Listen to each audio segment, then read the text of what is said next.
The Atlas V is burning propellant at a rate of 700 pounds, or 320 kilograms per second. With propellant levels depleted, the booster engine shuts down at 4 minutes 10 seconds, having reached space. The Atlas V is now traveling nearly 12,500 miles, or 20,000 kilometers per hour, located 73 miles, or 118 kilometers in altitude, and 235 miles, or 378 kilometers downrange.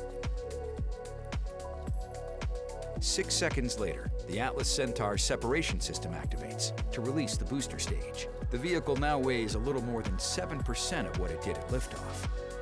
10 seconds later, Centaur's RL-10C11 main engine ignites for the first burn.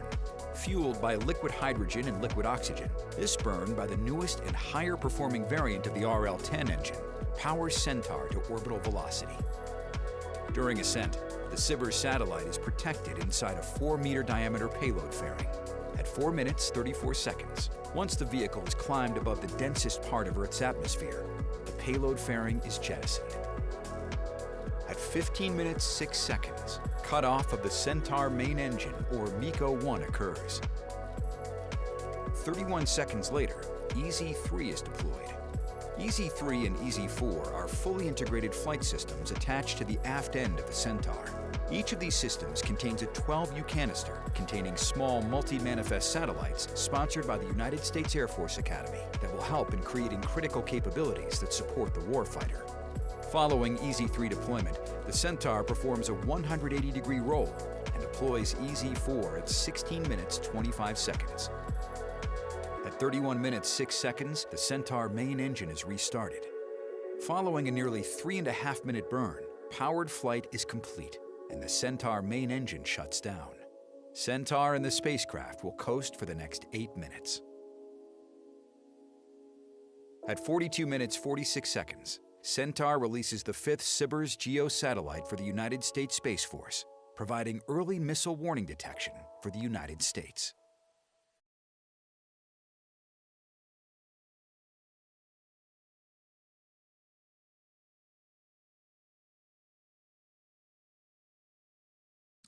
ULA is using an Atlas V 421 rocket to launch SBIRS GEO-5. This is the 87th Atlas V launch and ULA's 144th mission. Built in Decatur, Alabama and Harlingen, Texas, Atlas V is comprised of a common core booster powered by an NPO Energomash RD-180 engine, equipped with 2 Aerojet Rocketdyne solid rocket boosters, and a Centaur second stage powered by an Aerojet Rocketdyne RL-10C11 engine and equipped with a 4-meter diameter payload fairing. Events began with lifting the 107-foot or 33-meter booster onto the mobile launch platform at the vertical integration facility. Then the SRBs were mated to the booster. After the satellite was encapsulated inside the payload fairing on April 30th, it was transported to the vertical integration facility on May 7th, where it was mated to the Atlas V rocket at Complex 41. An Atlas V launch countdown begins with moving the rocket from the VIF to the pad. 6 components are used for the 20-minute, 1/3 mile trip to the pad. The MLP, which weighs about 2 million pounds, supports the rocket and contains air conditioning, electrical, and commodities lines. Undercarriages bear the weight of the MLP and rocket. 2 rail cars lead the move. The payload van provides spacecraft communications. The ground van provides support for the rocket. At the rear of the convoy is an environmental control system providing air conditioning to the payload and rocket. Trackmobiles power the nearly 3 million pound convoy. The Atlas V rocket stands 194 feet, or about 59 meters tall, and weighs just under 1 million pounds, or nearly 431,000 kilograms, fully fueled. ULA's Atlas V is launching the 5th dedicated satellite in the space-based infrared system. Built by Lockheed Martin, this is the first launch of a satellite using the company's modernized LM-2100 combat bus, an enhanced space vehicle that provides even greater resiliency and cyber hardening against growing threats, as well as improved spacecraft power, propulsion, and electronics. SBIRS GEO-5 is equipped with powerful scanning and steering surveillance sensors to protect our nation 24/7. These infrared sensors collect data that allow the U.S. military to detect missile launches, support ballistic missile defense, expand technical intelligence gathering, and bolster situational awareness on the battlefield. Also riding on today's Atlas V, are two multi-manifest satellite vehicles, EZ-3 and EZ-4, which contain two technology demonstration orbiters known as TDO-3 and 4. These satellites, sponsored by the Department of Astronautics at the U.S. Air Force Academy, will ultimately be used to create capabilities that assist the nation's warfighters in performing their critical missions. Led by the Mission Manifest Office, this multi-organizational design, analysis, manufacture, test, and integration effort was performed within just 9 months.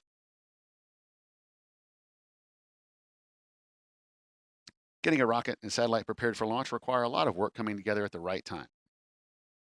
Mission Integration Systems Engineer Tim Pika tells us how it's done.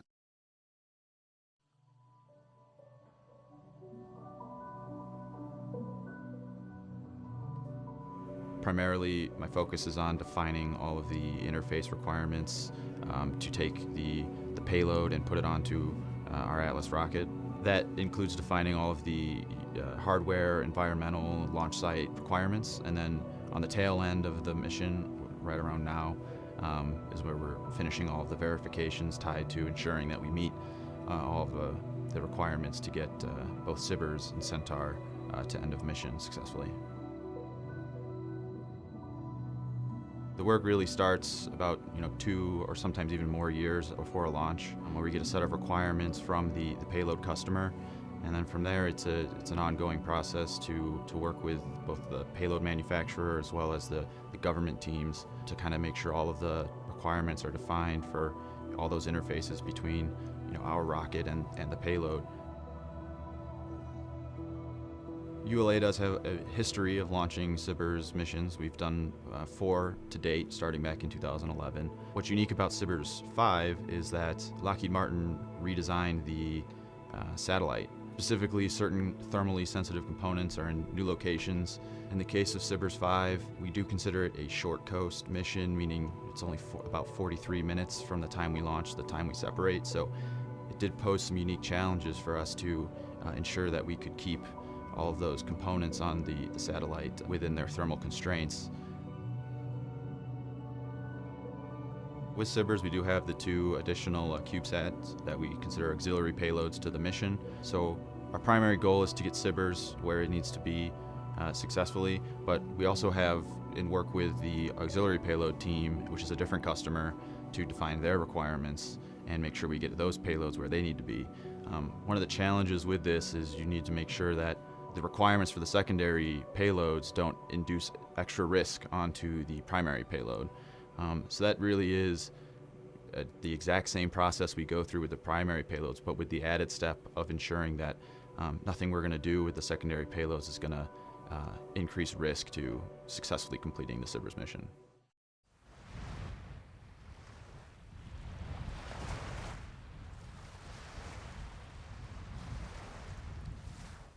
The artwork on the payload fairing of today's rocket features a 5-sided pentagon to represent the 5th SBIRS GEO satellite. Additionally, an eagle, the mascot for SBIRS, is front and center in its claws to represent this missile warning mission. We also see 5 red beams emanating from the center star to represent the SBIRS infrared capability, as well as this, the 5th GEO satellite. Finally, the SBIRS motto, "Always Vigilant," is imprinted on the missile.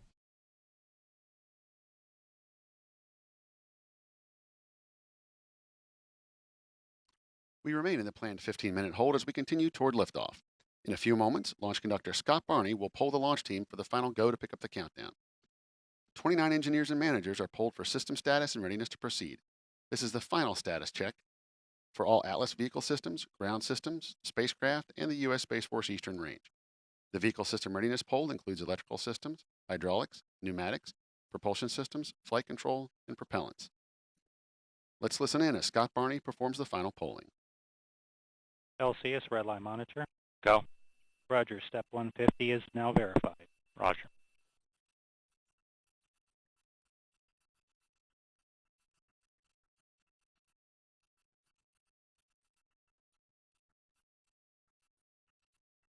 LD-LC, net 1.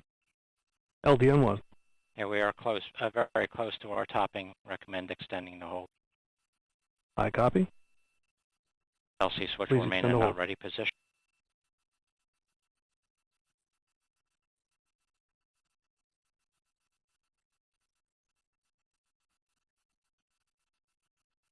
heard, Launch Conductor Scott Barney recommended to the launch director that we extend our built-in hold for just a few minutes while the team monitors a propellant conditioning issue. So we will stand by and await an updated T0.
LC LOX 1. Go, LOX 1. Pogo suppressor charge is complete. Roger. And LOX 1 LC, your status on step 850.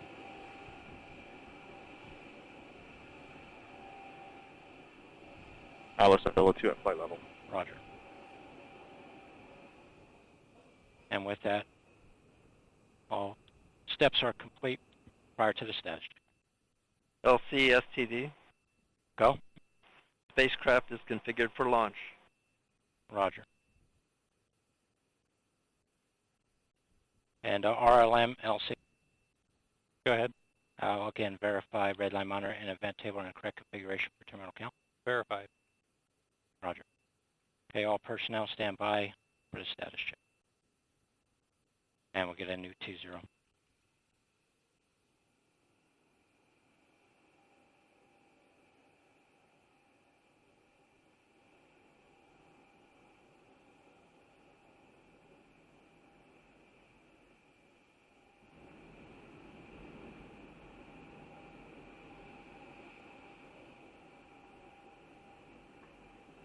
With all the required activities prior to terminal count now reported complete, the team will choose a new T0 and we'll get moving here momentarily.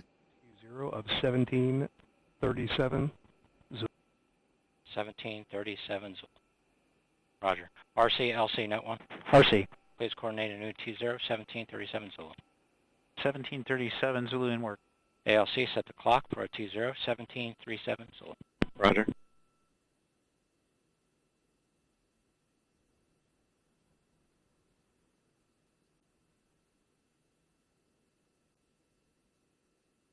Copy.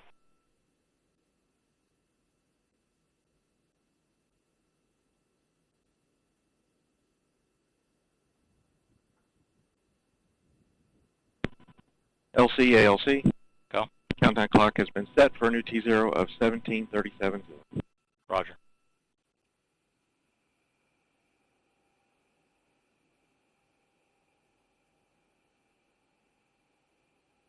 Oh, minus 9 minutes.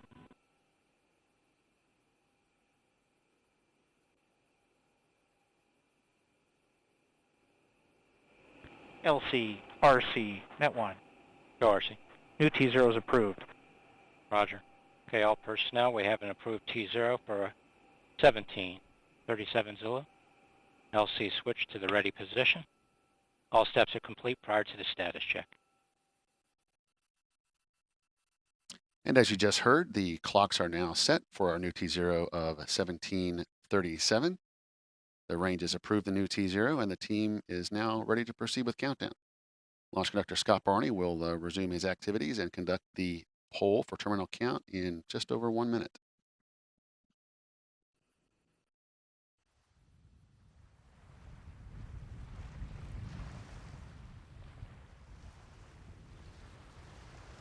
Oh, minus 8 minutes.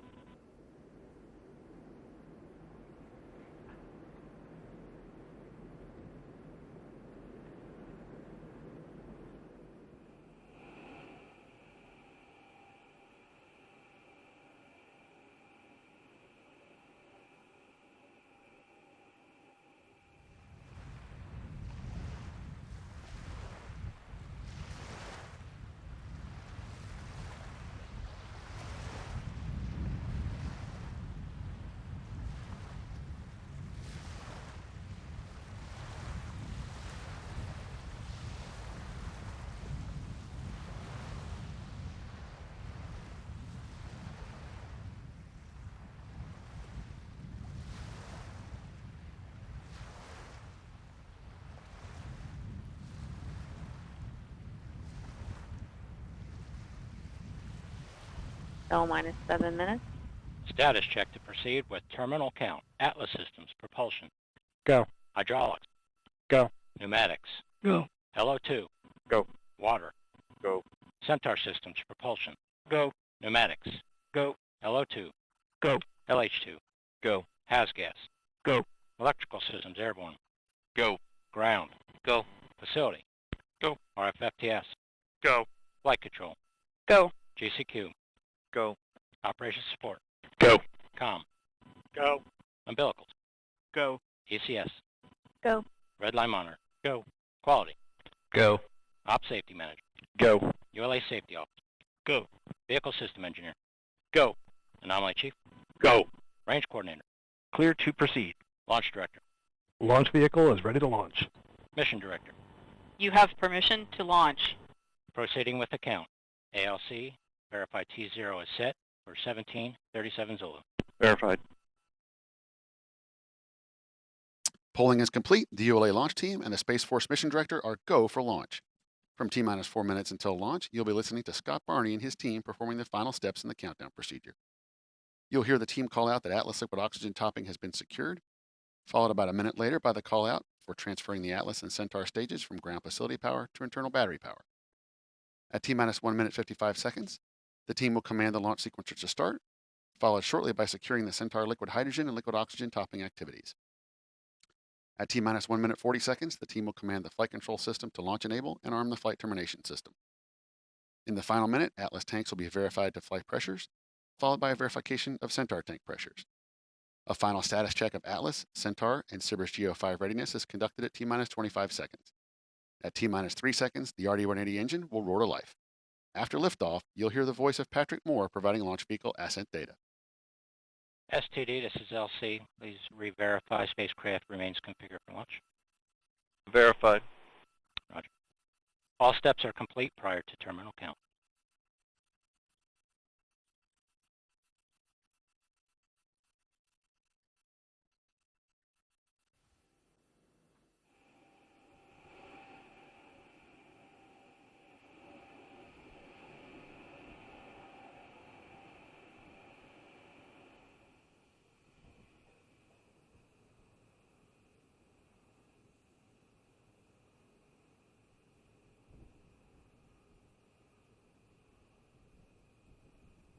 This is Atlas Mission Control at T-minus 4 minutes and holding.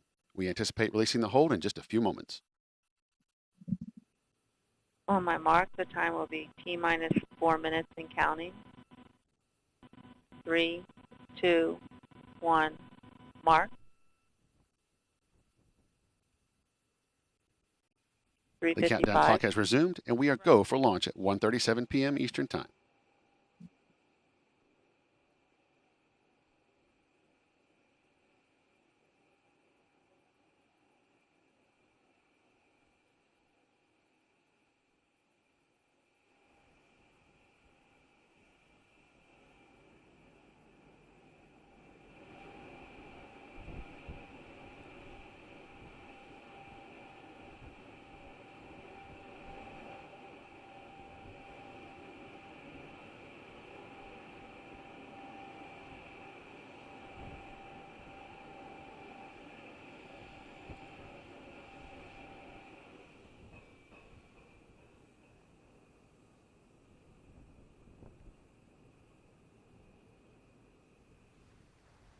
T-minus 3 minutes.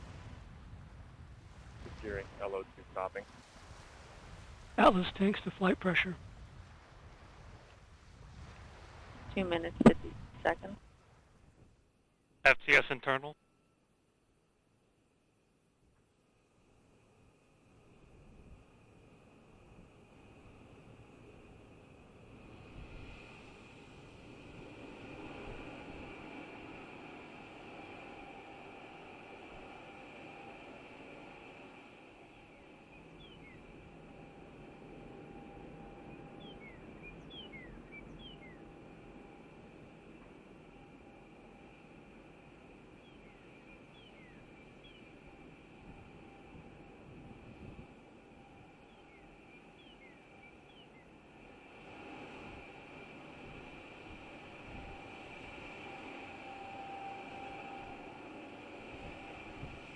159.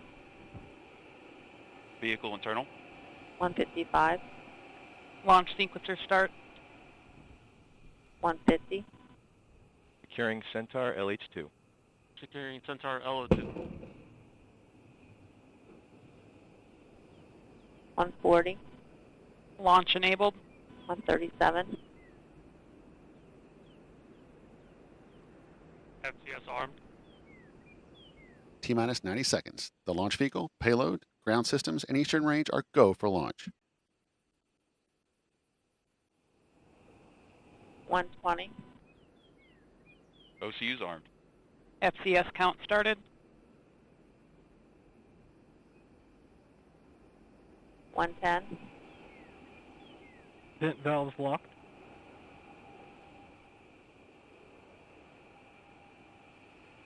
T-minus 1 minute. Rock, report range status. Range green.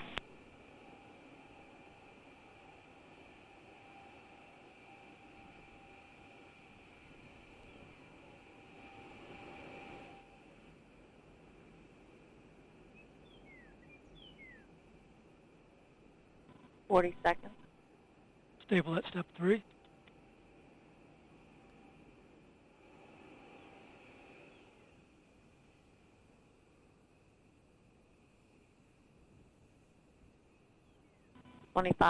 Status check. Go Atlas. Go Centaur. Go SBIRS.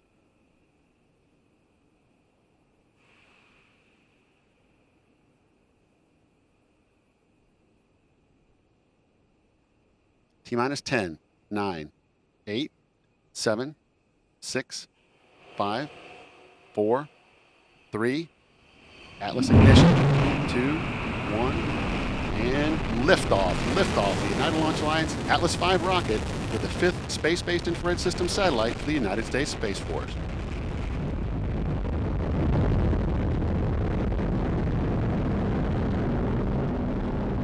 Now 15 seconds into flight. PU's gone to closed loop control.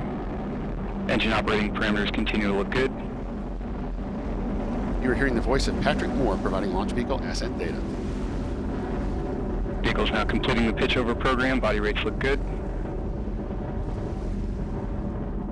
Seeing good chamber pressure on both SRBs.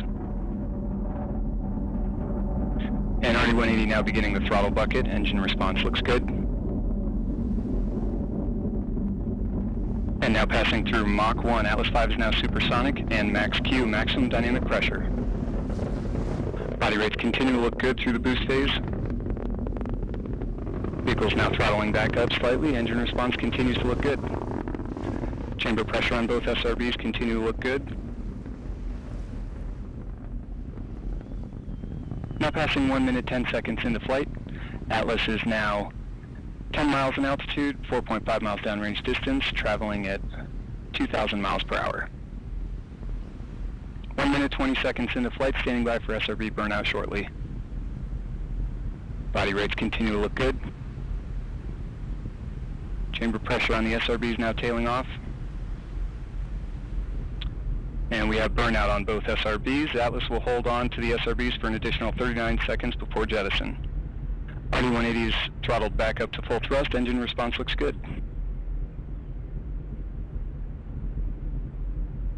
Now passing 1 minute 50 seconds into flight. Body rates continue to look good throughout the boost phase. And the Atlas V now weighs 1/2 of its liftoff weight. And standing by for SRB jettison shortly. And we have good indication of separation of both SRBs. Now just under 2 minutes remaining in the booster phase of flight. Vehicle's gone to closed loop steering, seeing a slight correction in the body rates, now damping out nicely.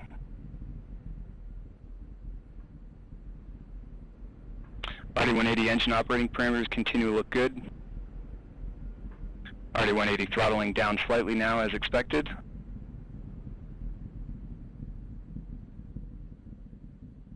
Two minutes 40 seconds into flight.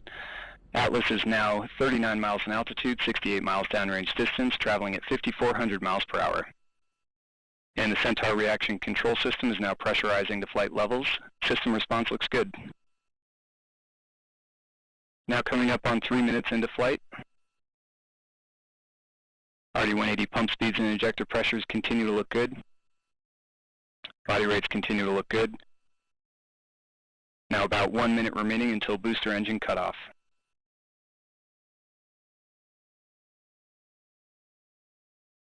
Pump speeds and injector pressures on the RD-180 continue to look good throughout the boost phase.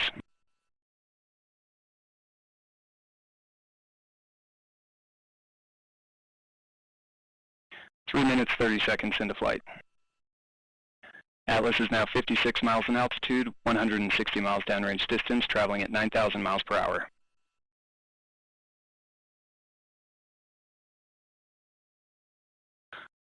And RD-180 is now throttling to maintain a constant 5G acceleration limit. RD-180 responses look good.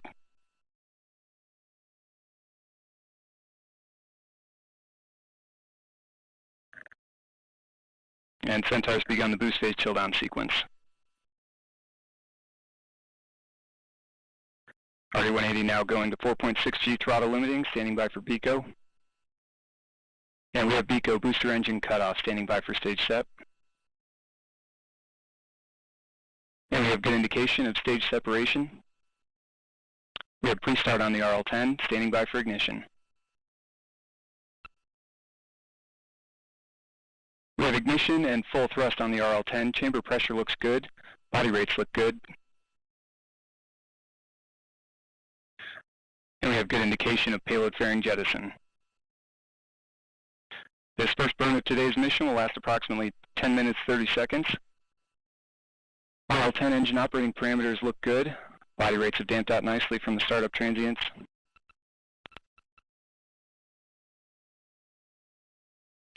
And the RCS system has begun the initial thruster firings for system thermal conditioning. Just over 5 minutes now remaining in, or 5 minutes now into flight.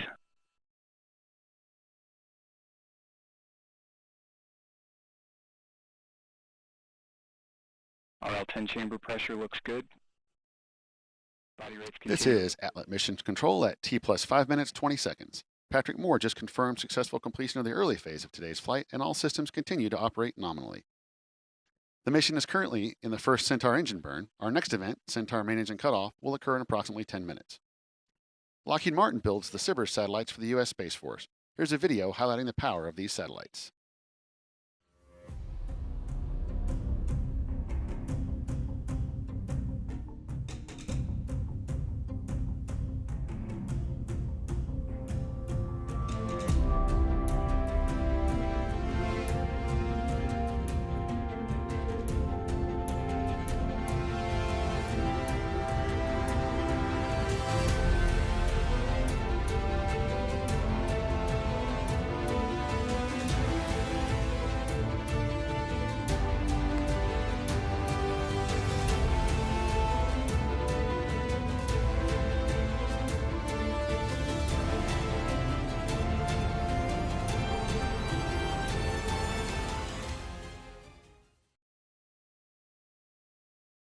It's 30 seconds into flight. Last week, I had the opportunity to talk with Lockheed Martin's Melanie Young about the incredible capabilities SBIRS 5 brings to the constellation. Let's take a look at our conversation. Hey, Melanie. Thanks for joining me this afternoon. Can you tell me more about what you do for the SBIRS program? Yeah, thanks. I'm really excited to be here. I am a systems engineer for Lockheed Martin Space, and I've worked in the U.S. Space Force's Space-Based Infrared System, or SBIRS program, for 14 years. Wow, that's awesome. For our audiences, can you tell us more about what SBIRS is and what SBIRS does? Yeah, SBIRS is a critical system for the U.S. Space Force and for our national defense. It has a constellation of SBIRS satellites that continuously protect our nation and armed forces. The SBIRS satellites are equipped with scanning and steering surveillance sensors. They detect missile launches and support ballistic missile defense, expand technical intelligence gathering, and bolster our situational awareness on the battlefield. On the ground side, there's a ground station that receives and processes tons of SBIRS data. The SBIRS operators take that data and use it to make reports for defense and intelligence and civil applications. And SBIRS GEO-5 is the latest satellite to join the SBIRS constellation. Wow, so the SBIRS program is very important to our national defense. You mentioned that this is SBIRS 5. We've launched 4 SBIRS birds in the past. Can you tell us what's different about SBIRS 5 compared to the previous satellites? Yeah, we're very excited about SBIRS GEO5. It's the most advanced and resilient SBIRS satellite that Lockheed Martin has built to date. It was built in about 5 years, and it's the first military space satellite built on our LM2100 combat bus.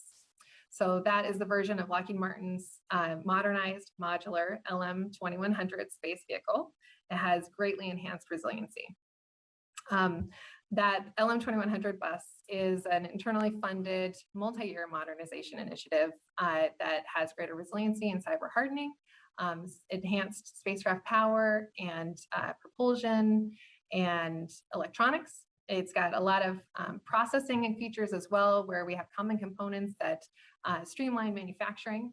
And then it's got a flexible design so that you can put on future modernized sensor suites. So this is a huge step toward achieving, this resilient missile warning that is ultimately going to follow on in next gen OPIR Block 0. Wow, that sounds really important. That's really a significant upgrade compared to the previous birds that we've launched. I know for me, working in the industry, I find it really rewarding to participate in some of the launches that we do, both national defense and some of the science missions. What's it mean to you to work on the SBIRS program? Yeah, I'm really proud to be a part of the SBIRS program, supporting our national defense. And SBIRS plays such an incredibly important role in supporting protecting our country and our armed forces. And I'm really proud to be a part of this team. Awesome. Well, hey, thanks for talking to me today. We recently received some sad news that a mutual teammate, Bill Levinson, had passed away. I know that Bill had a tremendous career with Lockheed Martin. He's also a longtime ULA employee when we formed ULA in 2006. He worked in our chief engineer's office, both in the major development as well as the chief engineer for the Delta program and then the Atlas program. He contributed in numerous ways to all of our programs. Yeah, we thank Bill for his many years of service to the industry, and he will be missed. Well, thanks again for joining me today, Melanie. It was really great speaking with you. Yeah, thank you.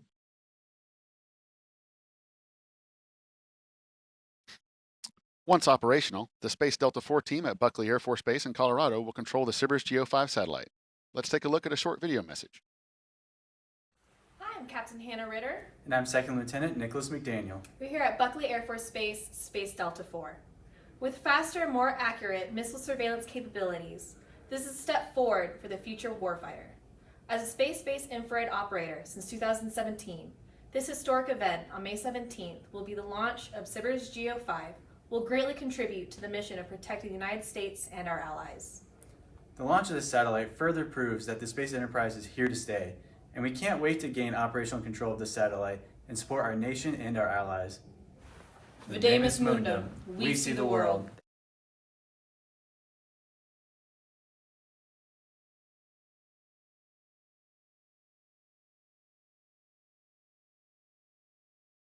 This is Atlas Mission Control at T plus 11 minutes, 30 seconds.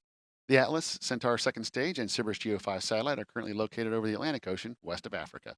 Our next event, first Centaur main engine cutoff, or MECO 1, is coming up in a few minutes, followed by deployment of EZ3 and EZ4.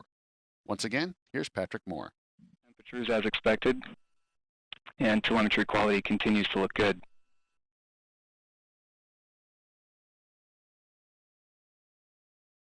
Now coming up on 12 minutes into flight. Approximately 3 minutes now remaining in the burn.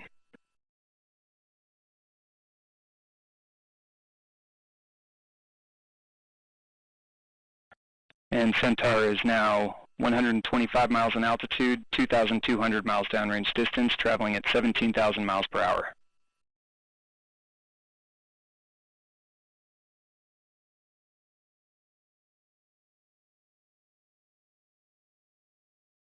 "12 minutes, 30 seconds into flight.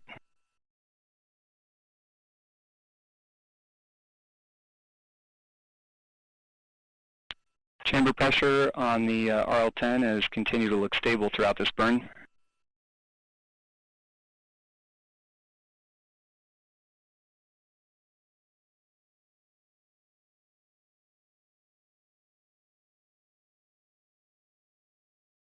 Now passing 13 minutes into flight. And just over 2 minutes now remaining in the burn. Centaur systems all continue to operate nominally.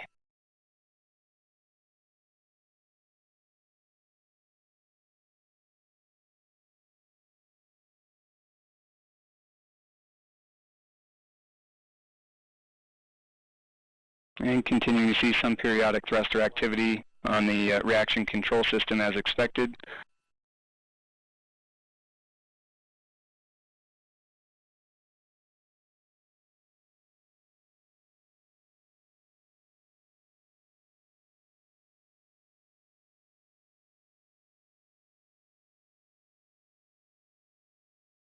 Propellant utilization system is continuing to control appropriately in the closed loop mode.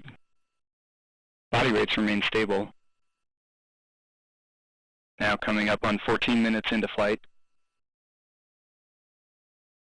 And about 1 minute now remaining until main engine cutoff.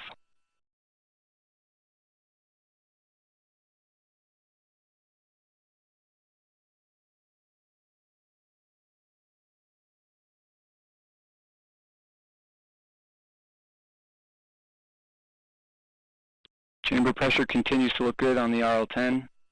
Body rates remain stable. About 35 seconds now remaining until engine cutoff.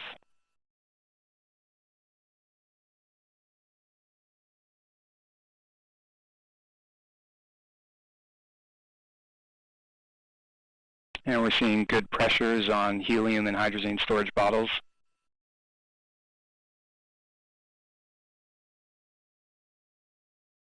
And standing by for engine cutoff shortly.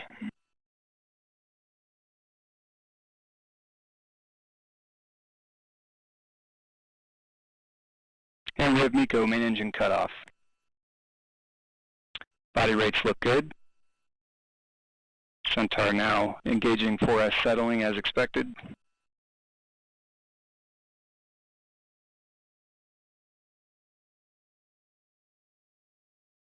And standing by for Cubesat deployment shortly.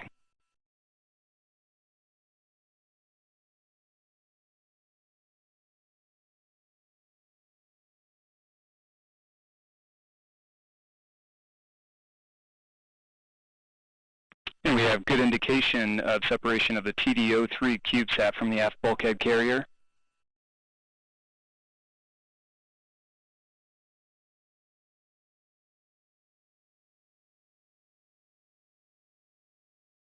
Centaur now rolling 180 degrees in preparation for separation of the TD-04 Cubesat.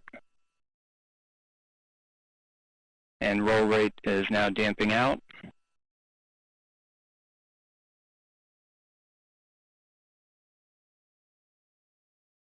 And the roll is completed, standing by for separation of TD-04.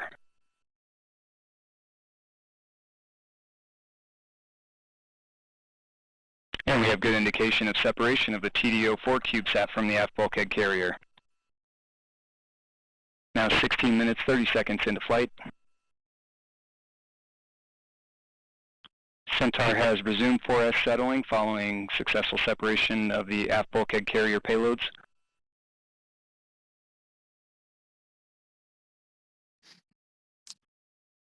I'm joined now by Lieutenant Bryce Leader, EZ3 and EZ4 Program Manager. Lieutenant, thanks for joining me. We just saw the successful deployment of EZ3 and EZ4. Congratulations. Hey, thanks so much. It's such an exciting event to watch. I mean, fantastic launch to watch, fantastic separation. Really just thanks to our partners here, ULA and Parsons, for all the hard work they put in so far. So it's looking good. So thanks again. Excellent. As EZ3 and EZ4 Program Manager, what's your role? Yeah, it's a great question. So I want to point out I'm a Space Force Program Manager now, which is kind of a big deal for me. Just transitioned recently. But I'm based out of the Mission Manifest Office, which is a subset of SMC out of Los Angeles Air Force Base. And I know that's kind of a mouthful, but pretty much what we do is we try and maximize the capability on the launch vehicle through multi-manifesting. And we've done this on 3 missions so far. Who built TD-03 and 4? Yeah, so TD-03 and 4 was built by DNet Integration and Design. It's a small company out of Denver, Colorado. One thing I do want to point out, though, is one of the partnerships we had on this mission was with United States Air Force Academy. It was the first time working with them, and it was a great experience. Really hope we can do it again in the future here. Oh, I bet that was an incredible experience for the cadets. Oh, it was so great. We actually got to get them out here for the Easy 3 and Easy 4 match mate. So I actually got to watch them bolt on the flight system. So that's really exciting. And as an Air Force Academy alumni myself, I couldn't be more excited to see the next generation of officers, Air Force and Space Force coming out. Cool. Yeah, go Falcons. So we've heard the terms Easy 3 and Easy 4 and TDO 3 and 4. Can you explain the difference? Yeah, it's a great question. A lot of people often get this confused. So Easy 3 and 4, each Easy flight system is exactly that, a complete flight system that's strapped onto the aft end of the Centaur, whereas TDO 3 and 4 are the specific satellites that are integrated into the Easy 3 and 4 flight system.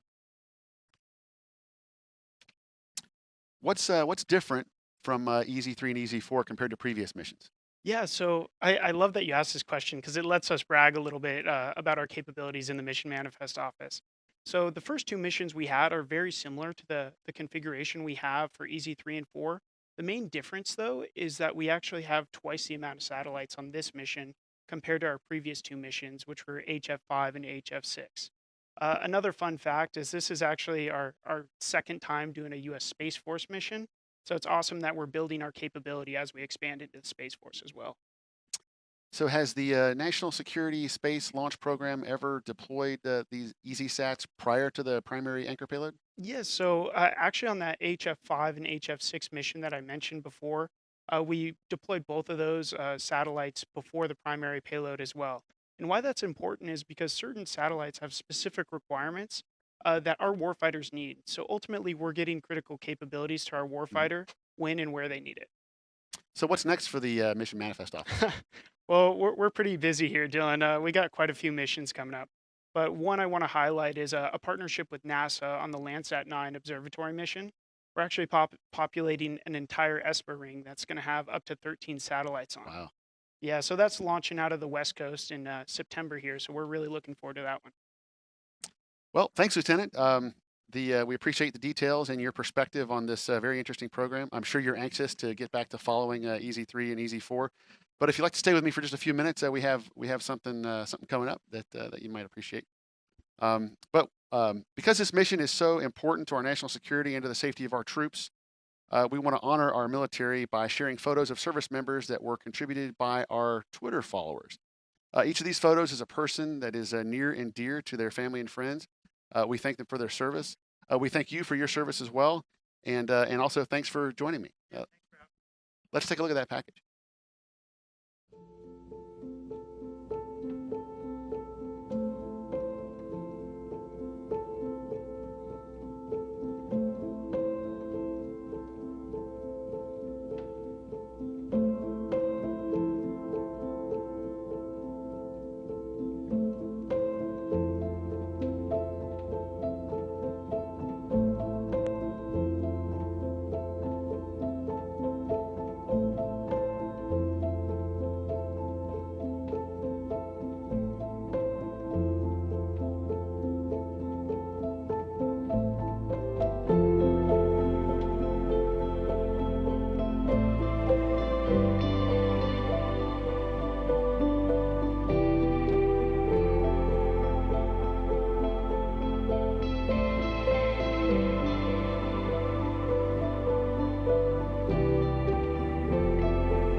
What a great tribute. And thanks to all, again, for that have served and continue to serve our country. Transporting the Space Force's SBIRS GEO-5 satellite to the launch site here at Cape Canaveral required collaboration with the Air Force. Let's take a look at an interview with one of the pilots. The space mission is essential to everything the military does, whether it be GPS, whether it be in the missile detection, whether it be really mapping anything. So the C-5 is a special aircraft because it can fit outsized cargo, meaning the design of the plane allows it to hold things that most normal planes wouldn't usually be able to hold. Most planes need palletized cargo, whereas we can fit larger cargo such as helicopters, tanks, and satellites. So yeah, this is a special mission because we only have two C-5s capable of doing that mission, and we don't do it very often, so it's a privilege to be able to contribute to the space mission. So in order to prepare for these space missions, we have to, as an aircrew, be very cautious and prepare much more thoroughly in regards to turbulence, in regards to weather, routing, making sure that no hazards are going to be in the way that might potentially damage the satellite or the container that it's in.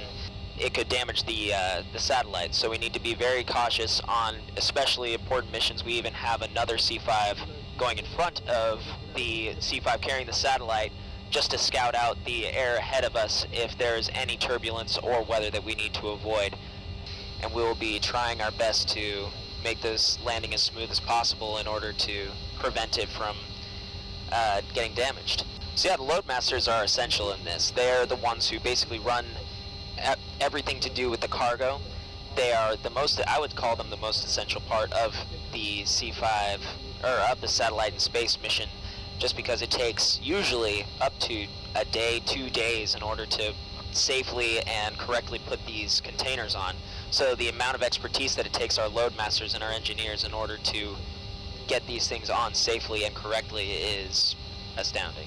Working with the civilian community and the space community in order to move these satellites is just a great experience and a different experience than what we're used to working with military only.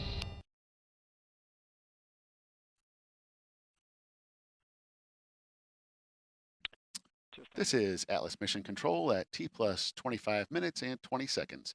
We are a few minutes away from the restart of the Centaur main engine. Let's go back to Patrick Moore. Centaur systems all continuing to operate nominally. And vehicle is continuing the PTC roll, and we are continuing to see the periodic thruster activity on settling as expected.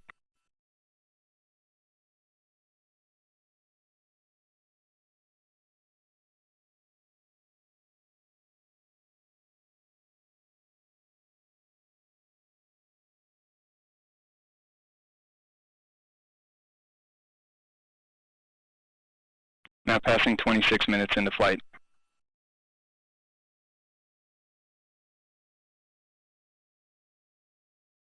And 5 minutes now remaining in the coast.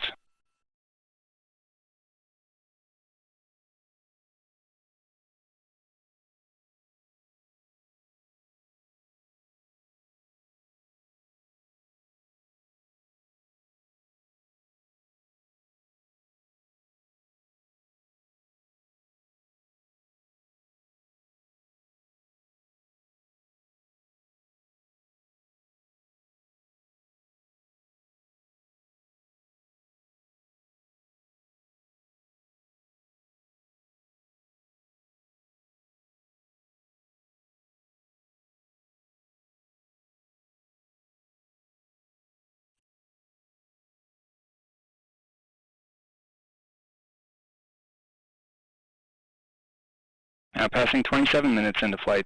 Centaur systems all continuing to operate nominally throughout this coast. Vehicle is continuing the PTC roll. Vehicle body rates remain stable. Storage bottle and tank pressures continue to look good. Main vehicle battery temperatures and voltages also look good.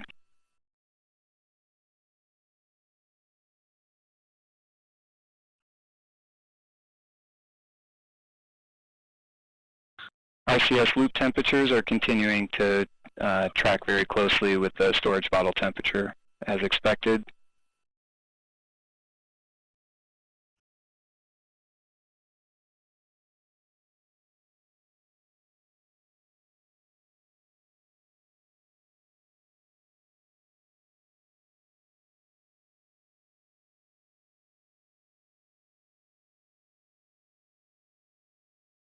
Now passing 28 minutes into flight. And Centaur should be beginning to conclude the PTC roll in preparation for the next burn. And we are seeing the roll come down to conclude the PTC.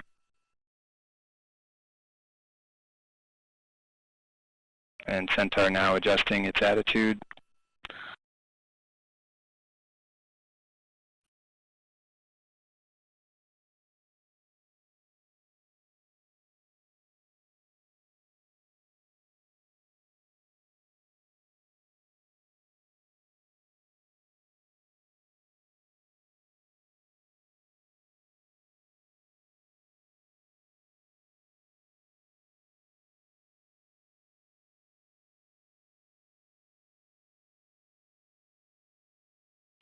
Now passing 29 minutes into flight.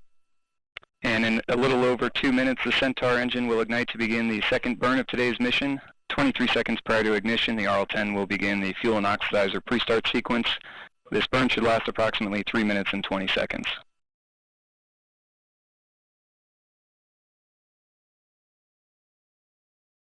And body rates have all milled out now in preparation for the burn.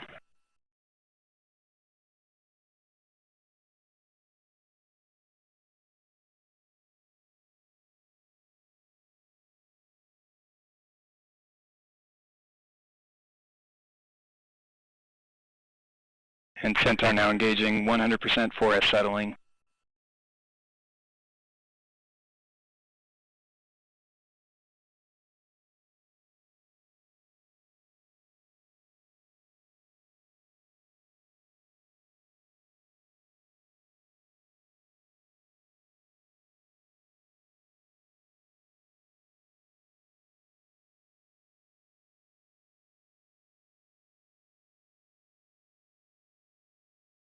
And just under 1 minute now remaining until engine restart.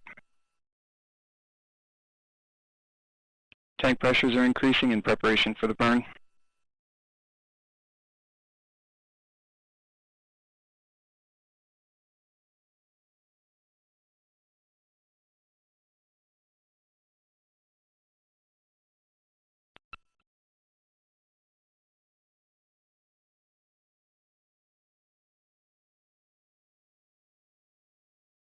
And we have fuel pre-start on the RL-10.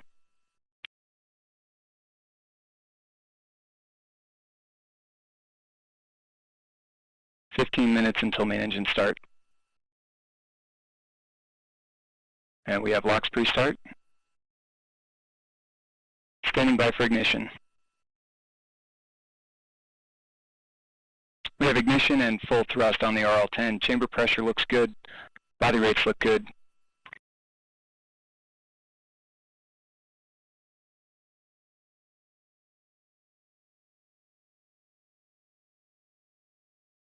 As Patrick Moore just reported, the Centaur main engine has been restarted for a second engine burn. This burn will last approximately 3 more minutes. The Atlas V continues to travel in a southeasterly direction. Following our next event, MECO 2, or cutoff of the Centaur RL-10 engine, the Atlas V will cross over the African continent where the trajectory will switch to an easterly heading. Separation of the SBIRS GEO-5 satellite will occur over the Indian Ocean east of Madagascar. Let's go back to Patrick Moore. Chamber pressure throughout the burn.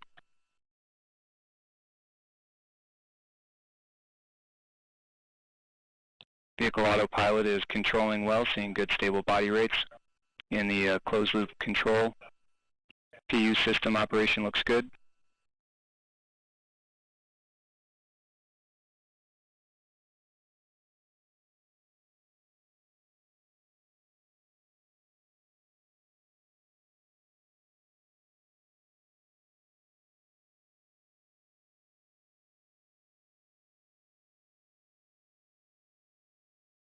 And 2 minutes now remaining in the burn.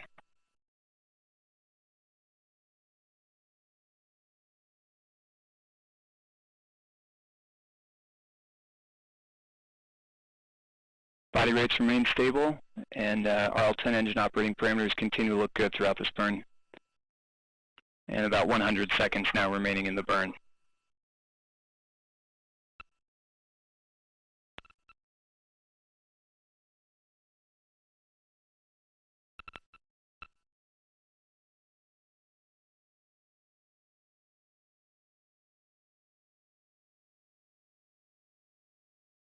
And seeing a good constant acceleration of the vehicle during this burn.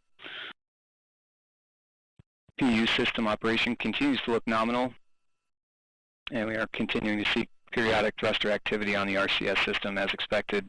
Loop temperature staying close to bottle temps. 1 minute now remaining in the burn.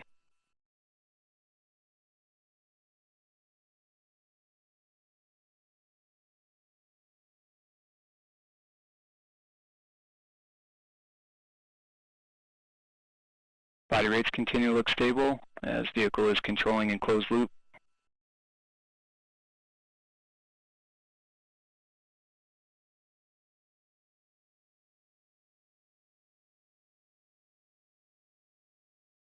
Now 30 seconds remaining in the burn.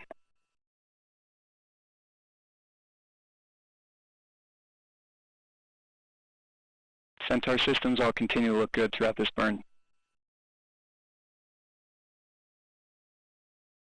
PU's gone to open loop in preparation for MECO and standing by for main engine cutoff shortly.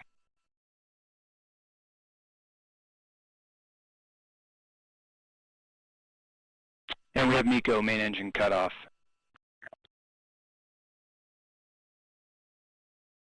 RCS is now at 100% settling as expected.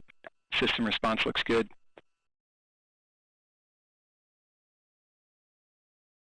And Centaur is now turning to the separation attitude.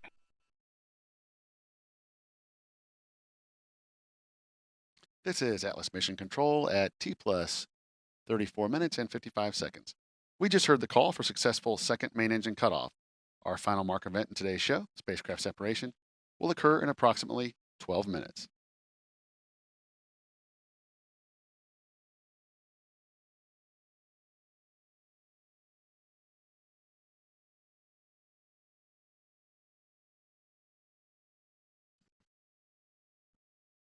Joining me now is Lieutenant Adam Farah. Lieutenant, thanks for joining me. Thanks, Dylan. Pleasure being here.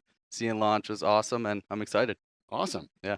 As program manager for the 5th and 6th SBIRS satellites, what are your responsibilities? What's your average day look like? Yeah, great question. So I'm an acquisitions officer in the Air Force, and I'm part of the Systems Engineering, Integration, and Test Integrated Product Team, or IPT, for GEO SBIRS 5 and 6. So with this, my responsibilities, I manage risk associated with the program, I review earned value management data, I plan the early on-orbit test campaign, and I contribute to the launch readiness review process. And with these responsibilities, my day can get pretty busy. An average day, I reach out to individual IPTs with regards to risk. I review contractor data, I attend virtual meetings, and then I report my findings or assessments to upper leadership. But I really enjoy my work, and I really enjoy working with the contractor and government team that I work with.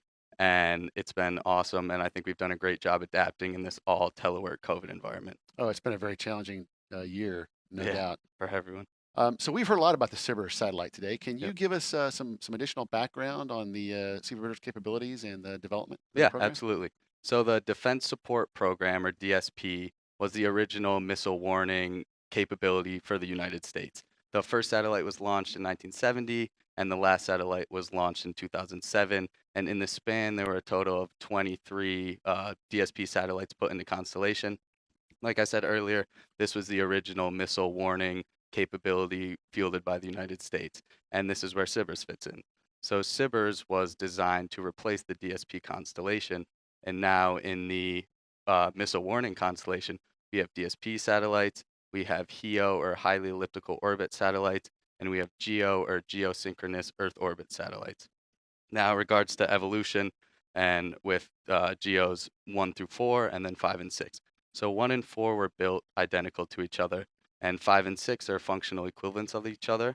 However, they both have a design change in the bus, as well as minor design changes to account for material and parts obsolescence. And I think this just shows how our capabilities are evolving to help our military defend from the national security threats that we have. So how does the SBIRS program benefit the warfighters on the ground? Yeah, great question. I think that's really important that gets answered, because ultimately our program is here to support the troops and to defend the nation. And in today's global environment, the number of threats is greater than ever.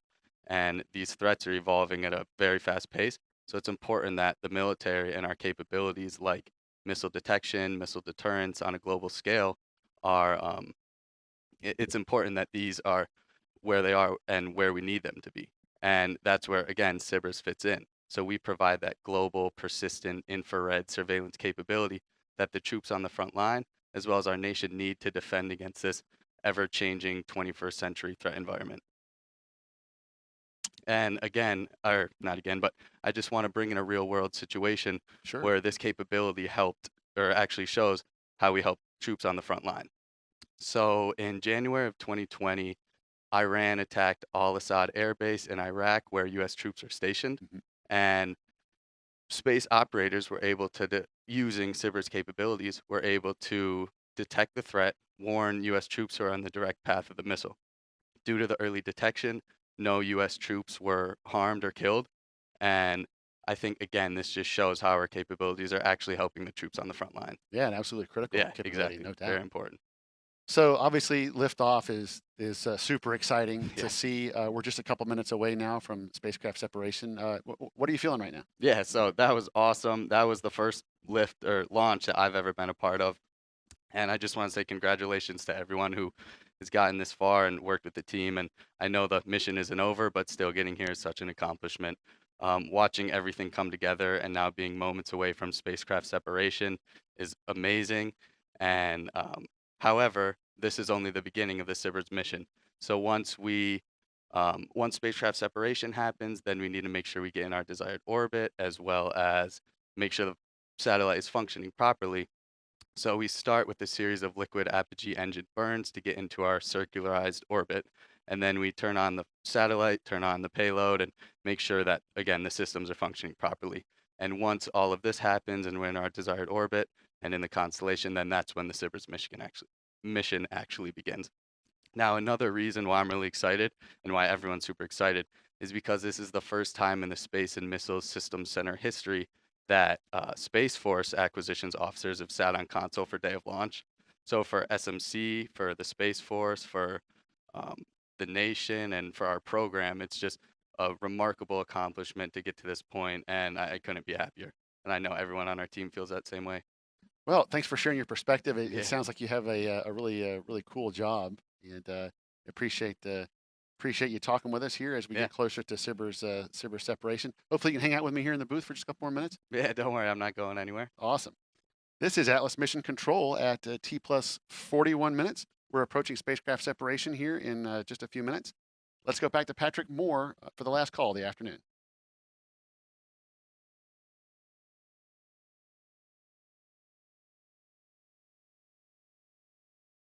Now just over 90 seconds remaining until spacecraft sep. Centaur systems all continue to look good.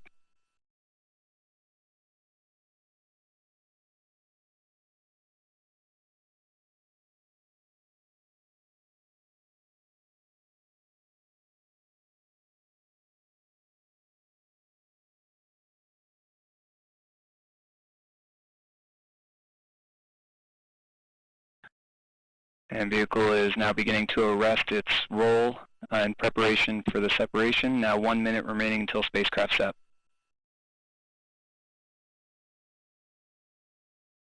And roll rate is nulled out.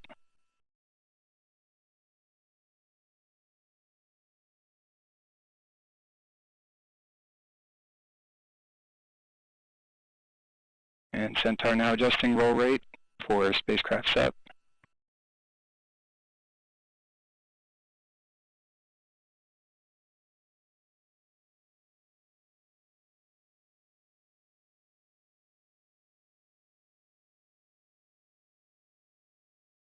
"20 seconds to separation.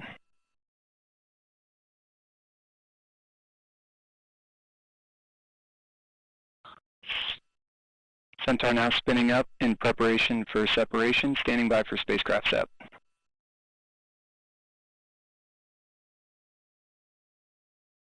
And we have good indication of separation of the SBIRS GEO-5 spacecraft.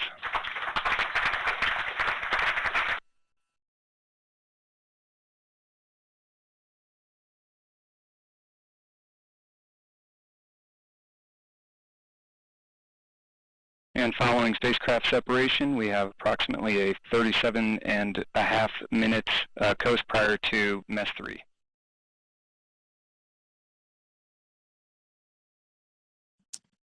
Congratulations to the dedicated teams across the nation on a successful launch and delivery of SBIRS GEO Flight 5 to orbit. And Lieutenant, congratulations to you and your team as well on a successful mission. Thanks for joining me today. Yeah, thank you. Such an awesome day, and go SBIRS GEO Flight 5. My thanks also to Patrick Moore for his participation in this afternoon's broadcast. You can continue to follow the mission live on ulalaunch.com or follow us on social media. We'll leave you now with one final look at the liftoff of SBIRS GEO Flight 5 at 1:37 p.m. Eastern today. On behalf of the entire launch team, I'm Dylan Rice. Thank you for joining us and have a great afternoon. T-minus 10, 9, 8, 7, 6, 5, 4, 3, Atlas ignition, 2, 1, and liftoff. Liftoff, the United Launch Alliance Atlas V rocket with the 5th space-based infrared system satellite for the United States Space Force.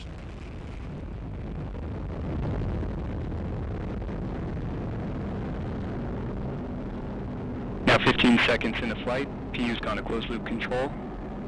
Engine operating parameters continue to look good. You are hearing the voice of Patrick Moore providing launch vehicle ascent data.